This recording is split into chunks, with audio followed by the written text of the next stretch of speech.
And Closer Look continues now. This is 90.1 WABE, Atlanta's choice for NPR. As always, I'm Rose Scott. Well, speaking of elections, on November 2nd, the city of Atlanta will have its municipal general elections will be held. There's some other elections taking place as well. Now, of course, the big race here in Atlanta is the mayoral contest, but we also know there are city council seats and the Atlanta Board of Education seats and Atlanta City Council president as well. As we continue with our one-on-one conversations with those candidates vying to become Atlanta's next city council president, and in no particular order, solely based on the scheduling availability of the candidates, joining me now is a newcomer, but a veteran in law enforcement and military, Mike Russell. Mr. Russell, welcome to the program. Thank you very much, Rose, for having me. Let's begin here just with an overview as to why you're running for Atlanta City Council president. Well, it was a bit of a surprise to myself that I entered politics. I'm not a politician. This all started last year when I was yelling at the television, and my husband said to me, "They cannot hear you. If you want to do something, you need to get off the couch and go do something because yelling is not going to solve anything." So I got involved. I started volunteering, started going to police stations, trying to show them some support. And I started expressing my opinions on social media. And very surprising to me, I gained a following, and those folks started asking me to run for political office based on my experience with things like crime and city management and budgeting. And after a while, I did decide to run, and so here I am. You said you were yelling at the television. What was taking place? What were you seeing? The destruction of our city. You know, Atlanta is the cradle of the nonviolent civil rights movement, and that means something to me. And I was just horrified at what was happening in our city, and I wanted it to stop. And so at my husband's prompting, I got off the sofa and started going out in the city and trying to connect with people and do my part to try to bring this city back together. You're referring to the protests that were taking place and then the aftermath, with some of those turned into some destruction. Is that what you're talking about? Yes, and that touched me personally because a friend of ours' shop was hurt by that. And then the businesses around us, you know, the Target that we normally go to was destroyed. And so this was not something that you see on the television that happens in someone else's city. This was happening in our backyard. So I want to be clear, your frustration was for those that turned it into destruction, but not the actual protest? Or were you upset with the protest in terms of as it relates to policing in the black and brown communities, primarily black communities? And of course, all this on the heels of the death of George Floyd. So I just want to be clear in terms of what was the prompt for you. What were you actually upset with? It was the violence. Mm-hmm. Everybody has the right to protest. You know, I served in the military for almost 30 years to guarantee our freedoms, particularly our freedom of speech. And so that was not of concern to me. Mm-hmm. What was of concern was that our city was being ripped apart and the violence. You tweeted, quote, "My vision is to elevate our city to the next level, from sidewalks to security. Excellence is the standard. We have to start with getting the basics right," close quote. So, Mr. Russell, what are those basics? Where do you propose we begin? I think with law and order, with public safety, I believe that is the first responsibility of government. And right now in our city, we're failing at that, as are other places around the country. I think we have to get our roads and bridges fixed. I've said this before, and I don't mean to insult anybody, but I've lived in a lot of places around the world, and I've never lived in a Western city that is as raggedy as Atlanta. We have plenty of money, but we're not doing what needs to be done when it comes to city services and when it comes to our infrastructure. And that has got to change, and it's got to change now. Why is Atlanta raggedy? Because I don't believe that people are being held to account. As I watched the budgeting process last year, I saw council members voting to spend massive amounts of money without ever reading the bill. They didn't even know what they were voting for, and they were spending our tax dollars. I've done these things before in city management. The last base that I was on, our team was recognized as the very best in the United States Army worldwide for the city services that we provided to our residents. And we did that. We didn't receive any additional funding or personnel. We did that because we changed our attitude about how we budgeted our money and how we treated our residents. Our residents became customers, and that changed everybody's attitude when they dealt with the issues that our customers had. And so I think we need to take a totally new approach to how we account for our budgeting process, and that we hold the mayor and the new mayor's administration accountable for the money that they spend in this city. Let me ask you this, because I want to go back to something that you said, but speaking of budgeting and you saying hold the next mayor and that administration accountable, in the current form of structure that the mayor holds the authority here. So how do you propose, as being city council president, you can do that? Well, the budget has to go through the city council. Sure. And what I would do to work with the mayor and others, because I think there's a hunger for this in our city right now, is that when they come to present their budget, they have to tell us what exactly they are going to do for the residents of Atlanta, to what standard they're going to do it, and then we hold them accountable to that standard. So, for example, solid waste collection. What do you need to pick up trash once a week?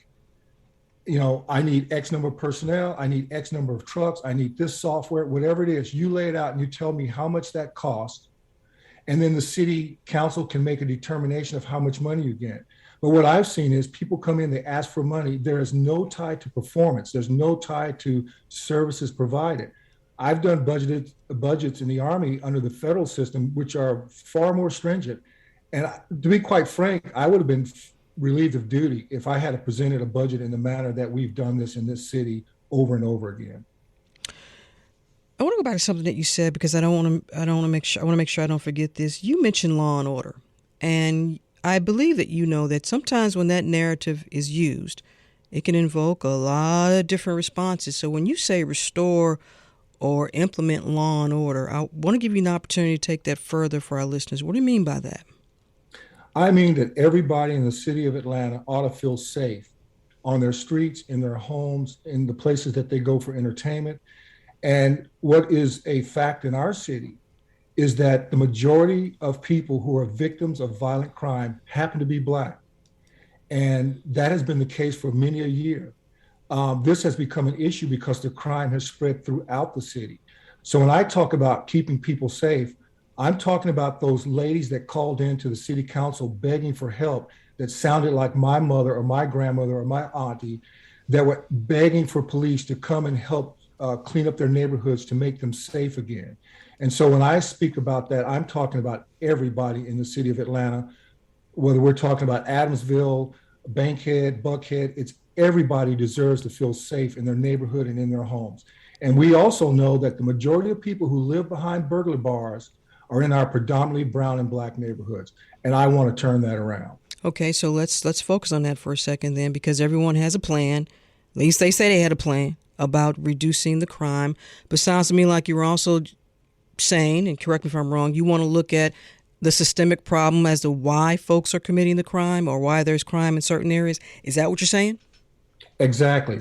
So one of the things I've done is I've gone around and I've talked to folks who run programs that are successful. And one of the newcomers to our area is a guy by the name of Myron Fontaine. He runs a program called the Prison Doctor. And he and I are working right now to form a strategy with others so that we can get to the root cause of this crime through prevention, because public safety is not just about locking people up. There's three elements that I've learned over my career to public safety. And the first one is prevention. So his program, which I think is fantastic, it not only deals with the youth, but it goes into the home and it deals with, in a holistic fashion, the environment that they're in. A lot of our kids, they've been traumatized by the environment that they're in. And we need to acknowledge that. And then we need to have effective measures to address that so that these kids can get over what they've seen and heard and experienced. And so that they know that there's hope for them, that we care and we love them and we want to do something for them, and that they can make it in life, that they can achieve, and that they do not have to turn to a life of crime. But it's not just kids who are committing the crime, though, Mr. Russell. You acknowledge that as well, correct? Yes, there are a lot. There's some adults, there's some old folks older than me and you out there committing crimes too. So as it relates to your policy, if you were on city council and what you wanted to push, is there some type of legislation that you would want to see passed by your council, because you don't have a vote, that you would support that would help reduce the crime? And what is that? You're talking about just more programs for youth, but it's not just youth. No, it has to be at all stages. So prevention starts on a very young age. The second thing is, if you decide to go out and engage in criminal activity, there has to be a serious consequence. And part of the problem in our community, not just in Atlanta proper, but across the county and the metro area, is that there's some crimes that are committed repeatedly and there's no consequence. A good example of that is car break-ins. The sheriff's car was broken into. You break into a car, you get a slap on the wrist, you're back out on the street. That's got to change. We've got to change the ordinance so that if you commit this crime, there's a serious consequence. Another one are these troublesome venues where a lot of the crime and violence emanates. Right now, they pay a fine, maybe.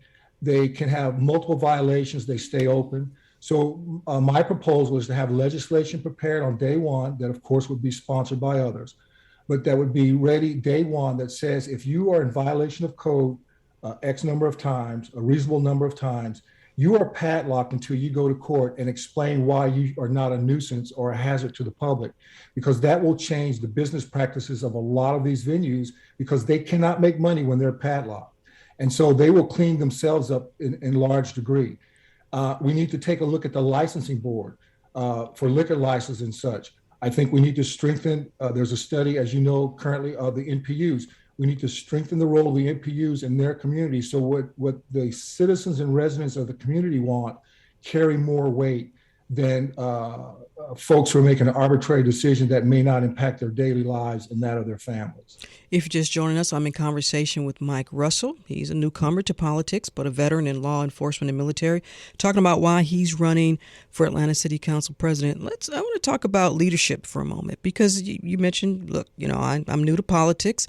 But if you were elected, let's just say you were elected Atlanta City Council president, what is your leadership style? Because you would be working with some folks who are veterans and some who are not, but some who may question, what can you do as Atlanta City Council president leading us when you still have to learn just the basics, the overall basics of how a city council operates in general? What would you say to that? People question your leadership style. Well, first, my leadership philosophy has been that I will not fail those whom I serve. And that has stood true for the soldiers that I've led in combat. It's stood true for their families that I've taken care of. And it will stand true for the residents of Atlanta. I've also worked in a lot of diverse places. I've worked and negotiated from the tribal level. You might have seen some of the pictures on my website, all the way up to the international level. So I know and I'm not just trying to brag, but I've done this before numerous times to bring people together with diverse interests and competing interests so that we can sit around the table and come up with a solution that is actually going to happen, that can be implemented. So I can learn Robert's Rules of Order and the other things, but what is lacking in our city is leadership that is focused on results. And that's what I intend to bring to the table. There are going to be at least 5 new council members joining the city council. And I think this is a chance, this is an opportunity, this is a window of opportunity for us to turn this city around and make it better for all of us. How did you bring everyone together? You said you've done this before with your leadership style. You brought people together. How'd you do it? Listening, learning the environment, understanding what is important to other people, because everybody sees things through a different lens based on a variety of issues, and then being able to reach across the table and come up with a common understanding and a common goal. I've dealt with people who hated each other for centuries. I brought Poles and Germans together. It was not easy, but it takes time, it takes finesse, and it takes a lot of patience to do it. Unfortunately, in our city, there's some things that we don't have a lot of time to correct, particularly with the crime. But I'm confident, because I've done this before in cultures where I didn't even speak the language, that I can do it here in the city of Atlanta. It's interesting, Mr. Russell, and all these candidates have said the same thing in terms of they want to bring people together. But as you know, it's not easy to change folks' mindset. And when you talk about, because you just called Atlanta raggedy earlier, now that's not going to sit too well with some folks. So if you're going to bring folks together by calling the city raggedy, I don't know if that's going to help you or not. But when you talk about seeing things that aren't right and you wanting to take a stand that prompted you to run for Atlanta City Council president, what do you want folks to know then about your commitment to this? Obviously, you love the city. You live here, right? Yes. I mean, when my husband and I decided to move back from Europe, we traveled around the country. We could have moved literally anywhere. And the last night we were in the hotel, we made a list, and I asked him to put down his choices for the best city to live and the best city as a tourist spot, because those are different, just to keep them clear. Mm-hmm. So we both wrote down our list. We both had two. And then when we presented them to each other, we both had Atlanta at the top of our list as the best place to live. And I still believe this is the best place to live. So my efforts are going to be to make this a better city. My campaign slogan, those are just not empty words, mm-hmm. to make this city safer and better for all of us. When you look at Atlanta City Council and some of the things they've done in the past, can you point to something that you thought, some legislation or something they did that was positive, that you thought was a step in the right direction? I think the fact that they finally passed the ordinance to build the first responder training center was very contentious, and I'm very happy that the city council finally stood up and voted to pass that measure.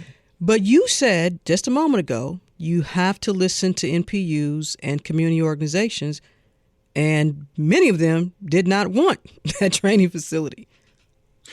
That's true, but I looked at the facts on this, and I also looked at the arguments against it.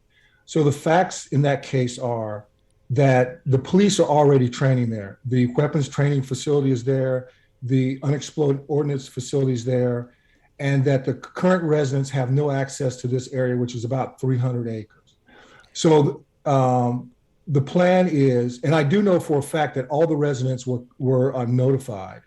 The plan is that about a third of that property will be turned into the training facility, about 85 acres. The portion that will become a new park will be bigger than Piedmont Park. Let me say that again. The portion of the park that they will receive without charge will be bigger than Piedmont Park. The hazardous waste from illegal dumping in the water around the park to the north side of the park, that will be cleaned up at no expense to them. They're going to have urban gardens. They'll have a petting zoo, and they'll have a trail that leads all the way back up to the Beltline. But couldn't they have done that without a training facility? I'm just curious. Through your lens, do you think that could have happened anyway? Because I keep going back to what you said, because if you're going to make a statement and call Atlanta raggedy, you got to look at what they haven't done prior to wanting to build this police training facility. I mean, couldn't they have done that without? Just asking. They could have, but they didn't. For years, they've promised these people a park and they didn't do it. So it took a civilian organization to step up to the plate, to raise the money, to make this happen. And so the benefit of this is that we get a first-class training facility for our first responders, and the people in that area finally, after a lot of empty and broken promises, get their green space, which is going to be bigger than Piedmont Park. So I think this is a win-win. And oh, by the way, the taxpayers are not paying the $60 to $80 million that this is going to cost. Well, the city of Atlanta will have to. Well, now, Mr. Russell, the city of Atlanta will have to kick in some money. I do believe that that's correct. They will have correct, but the $60 to $80 million for the facility and the cleanup, the city of Atlanta is not paying that. Well, they still got to kick in about $30 million. That's a nice chunk, right? Well, you were going to have to do that anyway, because the two facilities that the police and the fire were in have been abandoned because they were in such bad conditions.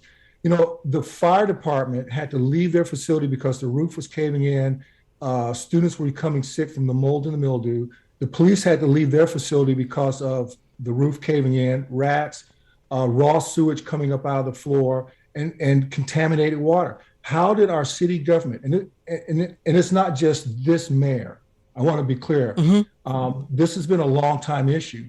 How did they allow that to happen, that it became so bad that our first responders had to abandon their training facilities because they were not fit for humans to occupy. So I think that actually the Atlanta Police Foundation has sort of come to the rescue because the city was going to have to do something anyway, and they actually saved us a lot of money by kicking in this $60 to $80 million that the city is not going to have to pay. One more thing as it relates to public safety, because we're all aware of in Buckhead, and I think it's only fair because I've asked all the candidates this question. I want to make sure I get it into you. We know what's happening with the Buckhead City movement. Clearly, you may understand the reason, but do you support this Buckhead City movement? Do you support that community wanting to cut itself away from the city of Atlanta? No, and it's very hurtful that they even want to do that. I understand why they want to do it. They have the same concerns that everybody else in the city has. And my answer to folks who've asked me that same question is I want them to stay in the city of Atlanta. But ultimately, it's probably going to be up to the residents of Buckhead whether or not that happens. So what we need to do is we need to get our act together. Mm-hmm. We need to provide public safety to everybody, not just to Buckhead, but to everybody, like I said before. And we need to provide the city services to everybody, not just Buckhead, that everybody pays for, that everybody deserves. And I believe that the majority of folks in Buckhead actually want to stay a part of the city. But many of them that I've spoken to feel like they don't have a choice. They feel like they're not listened to, and that this is the only way to get anybody's attention is to have this vote about leaving the city. I've actually had several people tell me that they believe that they should have the vote, but they're not necessarily sure that they would vote to leave. And I think the way we change that, the way we convince them to stay, is to get our act together and do the things that city government should be doing it, and we do it well. And finally, as we wrap up, for listeners who are not familiar with you and they say, well, Mike Russell, why should we even vote for you to become Atlanta's next city council president? What do you say? Because I'm a guy that can get things done. By the way, in the poll that was taken of candidates for this office, I'm in first place. And the reason for that is I bring in What poll? What poll was that? From 11 Alive. Poll done by 11 Alive. And I'm in first place, a political newcomer, entered the race last of the major candidates and raised the least amount of money, but I'm in first place because the message is resonating, it's authentic, it's real, and I'm the kind of guy that will not just talk about things, but will get things done. And I will ask this of your listeners, please go to my website, MikeRussellAtlanta.com, all one word. And you can contact me and I'll come to you and answer the hard questions. If it's 5 or 500, I will come to you and answer those hard questions face to face. All right, Mike Russell, newcomer to politics, but he wants to be your next Atlanta City Council president, veteran in law enforcement military. Mr. Russell, thank you for coming on the program and answering the questions. I really appreciate it. Thank you so very much for having me.